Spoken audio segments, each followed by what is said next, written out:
Hello and welcome to the DFS_PhD show for today, the 5th of April. Remember, you're good enough, you're strong enough.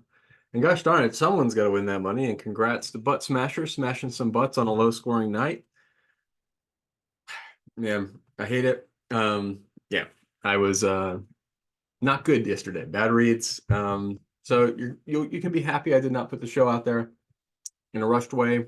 I thought I was doing myself a favor by not looking before we had news. Today, I can do a show when we have news. Plus, it's a fun slate. It seems like there's a pretty obvious team to target, but also a ton of other value that could be optimal. So it's an absolutely delightful slate. Let's go over all of the weird things first. First of all, let's see. So I got a zillion different chord IQs in the chat, in the Discord, starting with, wow, I've been doing this for like 40 minutes. Okay, so starting with all of the Memphis guys being out. So let's start with all the Memphis guys being out. Oh yeah, I guess this is I just finished my first run. I do have a couple of rules today. Let's say those, I guess, up top. 1-star blowout groups. What that means is we're doing either Tatum or Porzingis or Peyton Pritchard. I think one of them can smash. I don't think any more than one of them can smash today.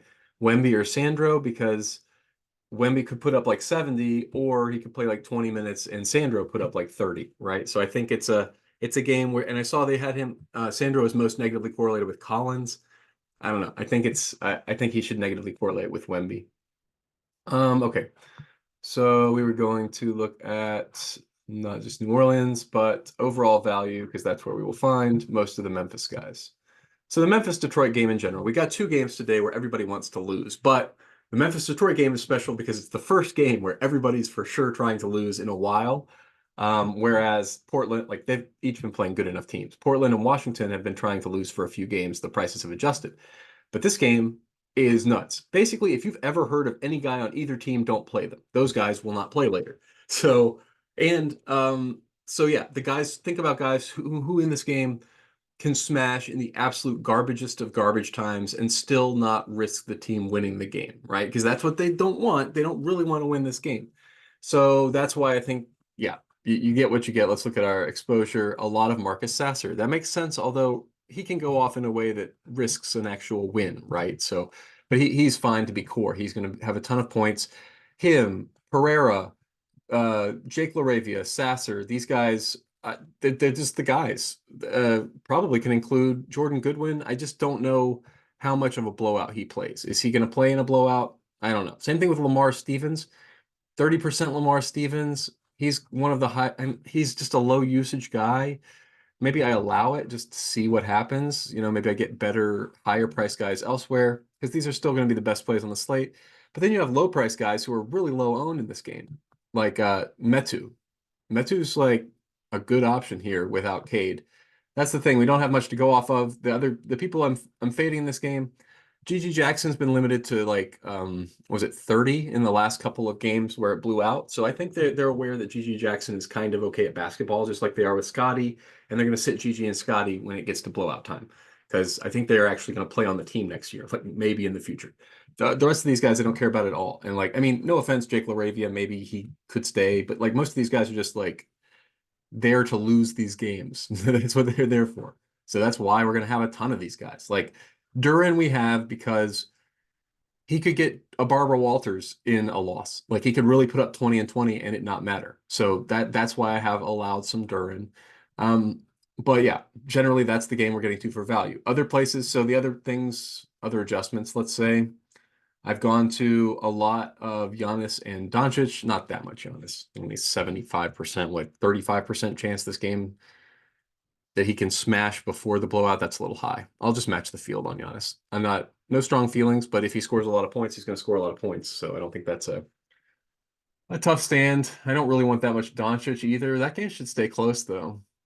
I'm not going to limit my Doncic. That's fine. Wemby's good. I just don't know what they want. Do they want to win? Do they not want to win? The line kind of is close-ish, 11. Wemby could play 34 minutes and score 70 fantasy points, right? Like, it's not a problem. He's a little bit worse of a play than yeah, I need to have him be worse of a point per dollar play than Doncic and Giannis, but he's still a good play. And I still will probably want to get to a fair amount of Wemby, I would imagine.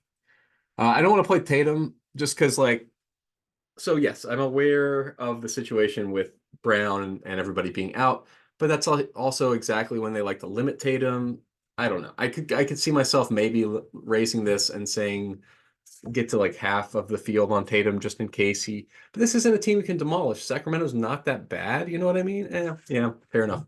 I've talked myself into a smidge of Tatum, roughly probably matching the field because I just don't know. It's like with Wembanyama. Like if he gets full minutes in a game that stays close somehow, he could be fine. Okay.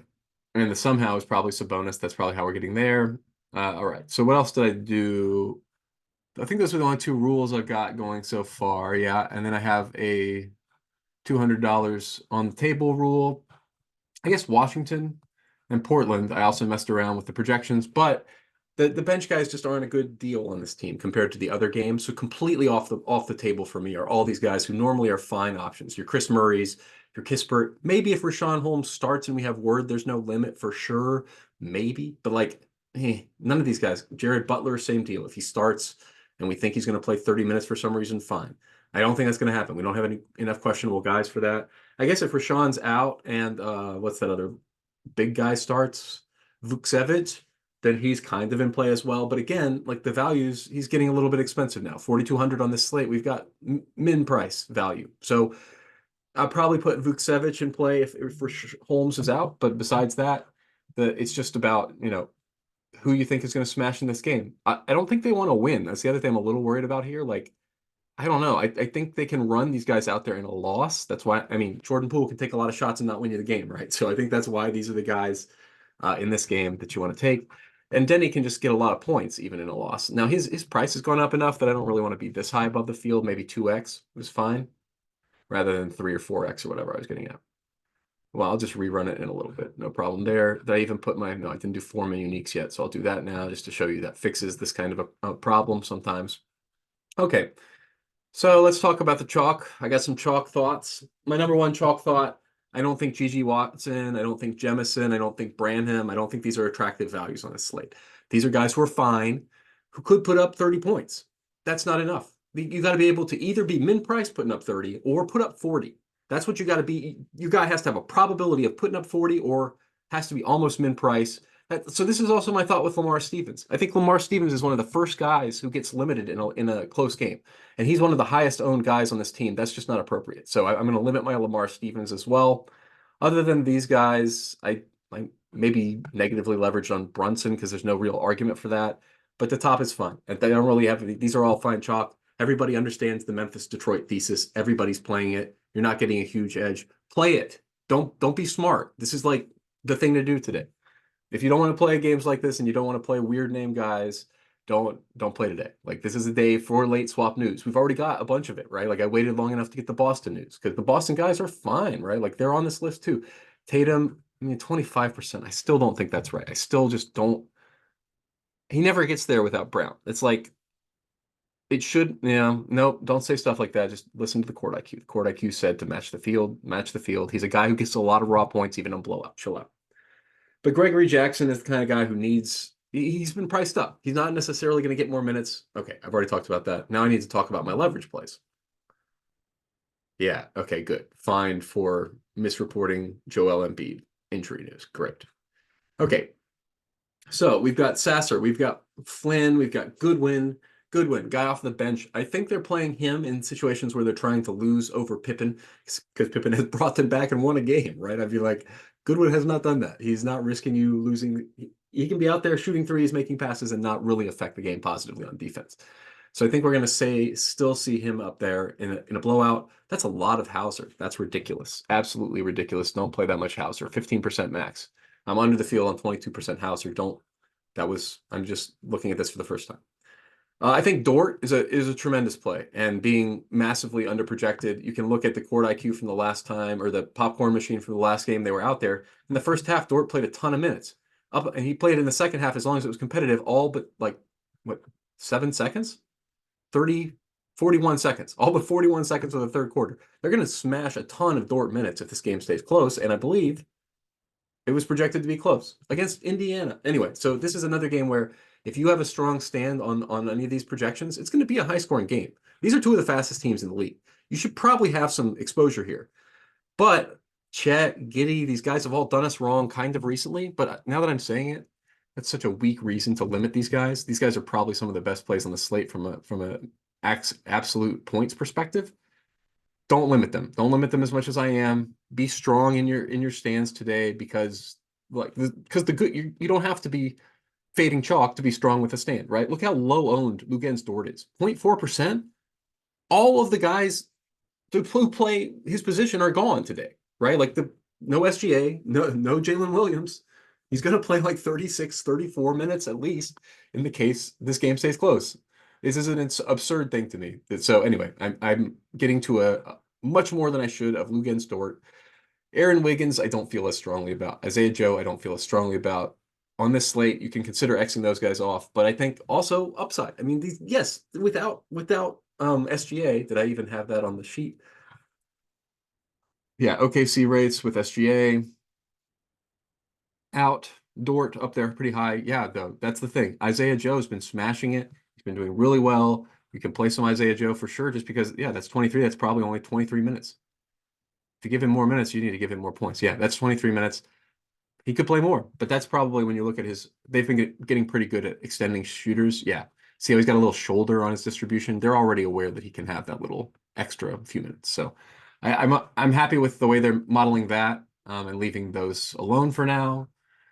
Okay, so anything else? Do I have any other custom projections, leverage plays that I haven't? Metu is another one where I feel like they're just going to leave him in the game forever in a blowout, right? Like, and he's going to stand there. He's going to catch rebounds. Like he could get to 30. He could get to 35. He could maybe push for 40 in some weird scenario. So yes, totally fine with everybody I'm seeing here, except Joe Val. They're just not playing this guy. He's not playing. He's going to get owned by Wemby. Don't take a screenshot or whatever that was. Cancel. I want to go to look at Wemby. No, Joe Val stats. He's been getting massively limited, like very few minutes, 19, 24, 15, 23. So like the median these is like 20. And is Nance getting those minutes? I don't think Nance is. Yeah, it's not Nance. They're just going small or something. I don't know. But you can't go to Nance, but you can't go to Joe Val. And I don't want to be 10% Joe Val. I would rather, there's so many great plays on this. That's the thing. With this slate, everybody you're at least leveraged positively to needs to be someone you are excited to play. There's no playing City Sissoko on this slate. I know. When you name a guy like that who is going to play and could possibly win your GPP, it's dangerous. I just don't think there's just so much better value than him today. You cannot play these guys at all. You need to be excited about every one of your value plays. Be picky today. Today's a day to be picky. There's a ton of value, a ton of value.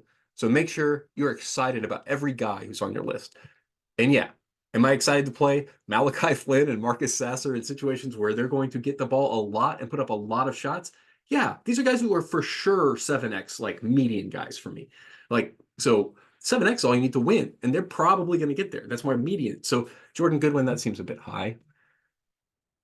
I'm okay with whatever the median is probably for you, but I don't need to be pushing, massively my Jordan Goodwin shares in it. Yeah, in this particular case, we got a ton of value. So anywhere you're like for instance, Pereira, 67% guy we don't know.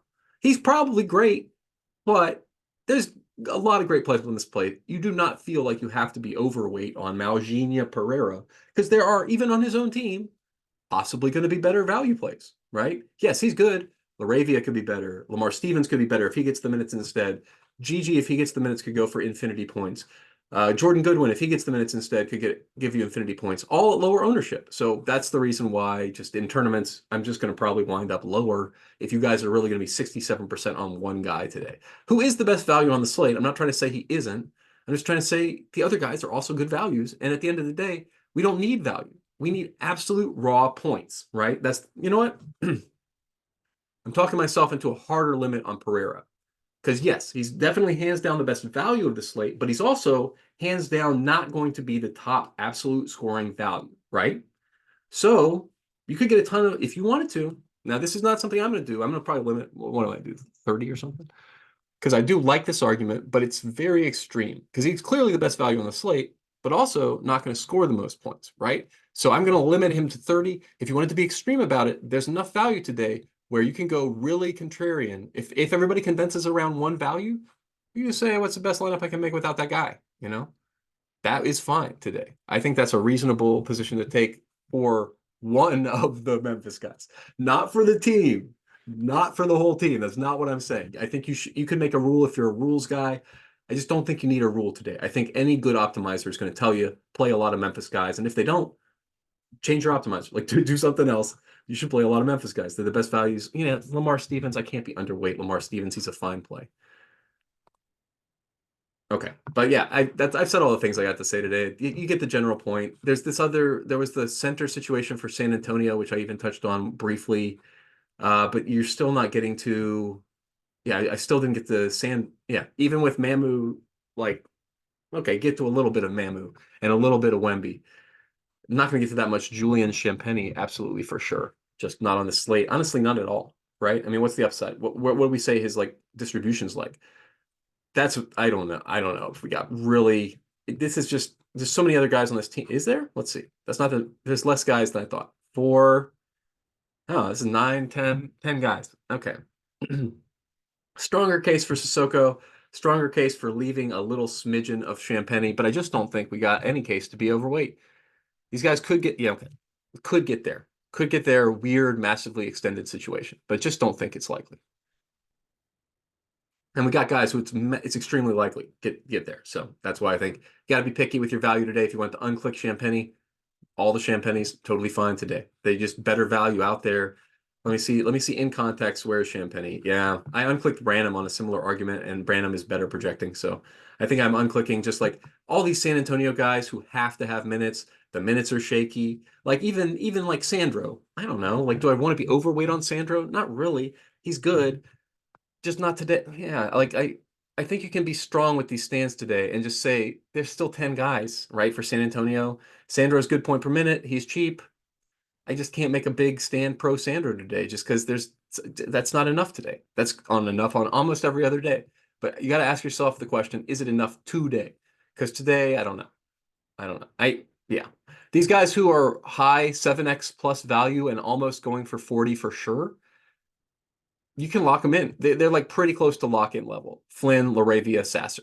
Those are guys that are huge, like probably 65% might be too low. I like getting really because these guys are just huge point per minute guys who don't normally play minutes who are getting minutes today. So I think I got to lean into those guys specifically. And then a little Pereira limiting should get me to a pretty nice set of lineups. Yeah, you get to some Deni, Aiton. Okay, cool. So we'll build the core from here. But remember, you're good enough, you're strong enough, and gosh darn it, someone's got to win that money. And today, it's someone who didn't like their lineup at lock at all. Make sure you're doing late swap, but could be us.